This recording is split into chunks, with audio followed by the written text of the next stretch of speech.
क्या आपके बाल झड़ते हैं, या आपको किसी तरह की जोड़ों के दर्द की समस्या है, या अस्थमा की, या फिर आपकी बॉडी में दर्द रहता है? दोस्तों आपको आज की वीडियो को जरूर देखना चाहिए, क्योंकि आपके झड़ते हुए बालों का आज एक बहुत ही बढ़िया सोल्यूशन मैं आपको बताने वाला हूं। इसके अलावा अगर आपके घुटनों में दर्द है तो उसका भी बढ़िया इलाज आज की वीडियो में मैं आपको बताऊंगा। तो दोस्तों आप इस वीडियो को देखते रहें ताकि आप जान सके कि बालों का झड़ना एक ही महीने के अंदर कैसे रोक सकते हैं, और वो भी आयुर्वेदिक जड़ी बूटी के जरिए। दोस्तों जिस चीज की मैं बात कर रहा हूं उसे धर्मों में बहुत ज्यादा इस्तेमाल में लाया जाता है। भगवान शिव के भक्तों की कोई कमी नहीं है। भगवान शिव के भक्त उन्हें खुश करने के लिए कई तरह की चीजें उनको चढ़ाते हैं, वो चीजें जो भगवान शिव को बहुत ही प्रिय हैं। इनमें एक चीज है दोस्तों धतूरा।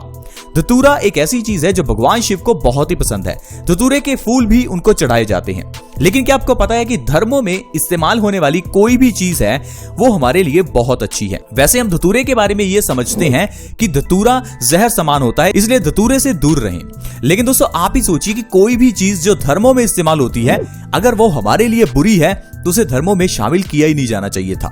मैं एग्जांपल के लिए आपको बताता हूं। आप देखिए धर्मों में नारियल का इस्तेमाल होता है। कोई भी पूजा हो नारियल के बिना वो पूरी होती ही नहीं है। घर में अगर कभी भी शगुन करना हो तो नारियल दिया जाता है।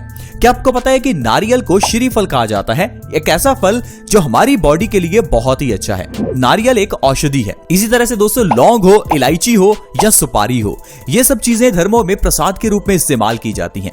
अगर इन चीजों के फायदे हैं तभी तो इन्हें इस्तेमाल में लाया जाता है। इसीलिए दोस्तों धतूरे की बात करें तो वो भी हमारे लिए बहुत अच्छा होता है। लेकिन दिक्कत यह है कि धतूरा थोड़ा जहरीला होता है, इसलिए इसके इस्तेमाल के लिए आपको थोड़ा ध्यान बरतना है, क्योंकि धतूरे को आयुर्वेद में विष की श्रेणी में रखा गया है। इसलिए थोड़ा ध्यान से धतूरे का इस्तेमाल करें।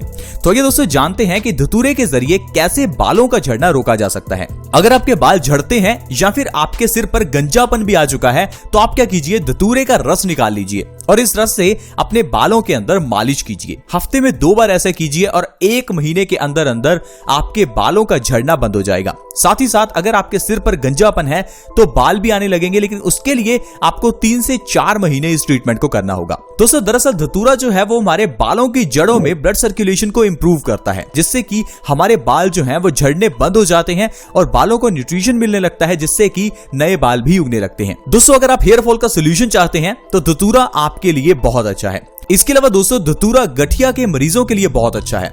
गठिया यानी कि भयंकर अर्थराइटिस, जिसमें जोड़ों में बहुत दर्द होता है। अगर घुटनों में बहुत ज्यादा दर्द है तो आप धतूरे के बीजों का तेल बना लीजिए और उससे मालिश कीजिए, आपको बहुत जल्दी फायदा मिलेगा। अगर आपके घुटनों में दर्द है तो 1 से 2 महीने धतूरे के बीज के तेल से मालिश करने से आपकी ये प्रॉब्लम खत्म हो सकती है।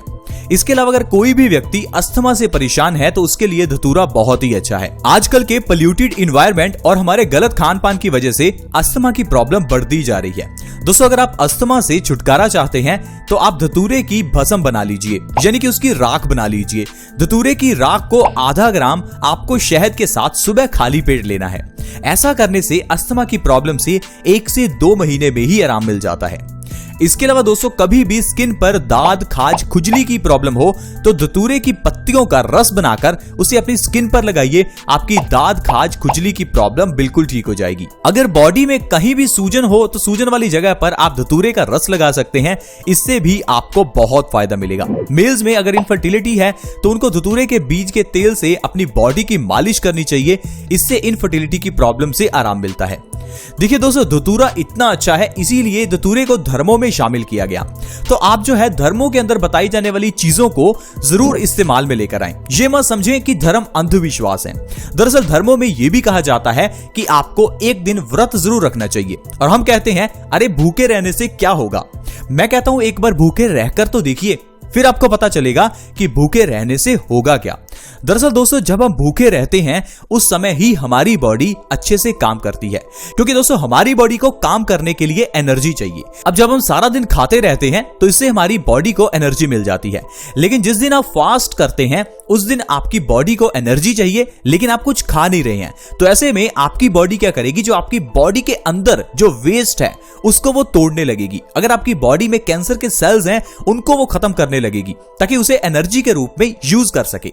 इसीलिए अगर आप फास्टिंग करते हैं यानी कि उपवास रखते हैं तो इससे आपकी बॉडी के अंदर जो बीमारियां हैं वो बाहर निकलने लगती हैं। इसीलिए तो धर्मों में कहा गया कि आपको फास्टिंग करनी चाहिए, लेकिन हमने सोचा कि भगवान शिव के नाम पर व्रत रखने से क्या होगा, क्या होगा बजरंगबली के नाम पर अगर व्रत रखते हैं? मेरा दोस्तों सिर्फ कहने का इतना सा मकसद है कि अगर आप धर्मों को मानते हैं तो उनमें बताई जाने वाली चीजों में आयुर्वेद भी छिपा हुआ है।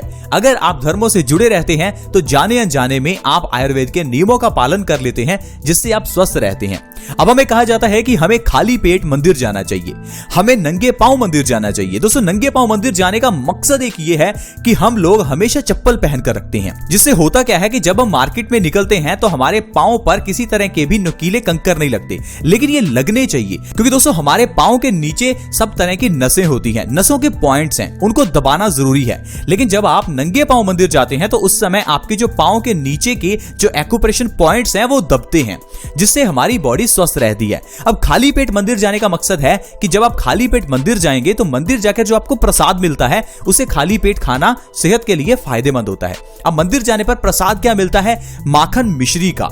मंदिर जाने पर आपको लौंग का, इलायची का ये प्रसाद मिलता है, चरणामृत मिलता है। ये सारी चीजें आपको खाली पेट ही खानी है ताकि हमारी बॉडी को इसका फायदा मिल सके। तो दोस्तों इस तरह से आयुर्वेद और धर्मों को जोड़ा गया ताकि हम लोग इन चीजों को अपनाएं और जिंदगी में स्वस्थ रहें, क्योंकि पुराने जमाने में यानी कि हजारों साल पहले कोई इतनी ज्यादा टेक्नोलॉजी नहीं थी और लोग भी धर्मों को बहुत मानते थे, जिस कारण से आयुर्वेद को धर्मों से जोड़ दिया गया ताकि जाने अनजाने में ही लोग स्वस्थ रहें। लेकिन हम लोग आजकल खुद को मॉडर्न मानते हैं, इसलिए हम लोग धर्मों को अंधविश्वास समझते हैं। प्लीज आप इन बातों को समझें। तो दोस्तों अगर कहा जाता है कि सैटरडे को आपको पीपल के नीचे दिया जगाना है, इसका भी कोई मकसद है। पीपल हमारे लिए बहुत अच्छा है। पीपल भी एक औषधीय वृक्ष है। अगर हम इसकी पूजा नहीं करेंगे तो हम तो इन पौधों को काटते ही रहेंगे। आपने देखा ही होगा कि आजकल हम लोग कितने पेड़ काट रहे हैं, लेकिन वहीं अगर कहीं पर पीपल का पेड़ लगा है तो एक बार तो हमारे मन में ये आता ही है, चाहे डर से कहिए, कि हमें पीपल को नहीं उखाड़ना, क्योंकि धर्मों में ये जोड़ दिया गया कि जो इंसान पीपल उखाड़ता है वो इंसान नरक में जाता है। कहने का मतलब है कि पेड़ पौधों की रक्षा कीजिए।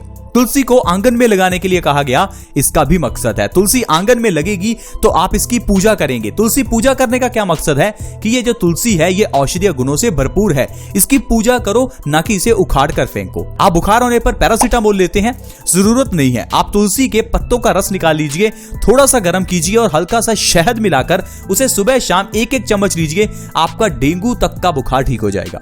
कोई जरूरत ही नहीं है आपको पैरासीटामोल जैसी टैबलेट्स लेने की। इसीलिए तो कहा गया कि तुलसी को घर के आंगन में लगाओ।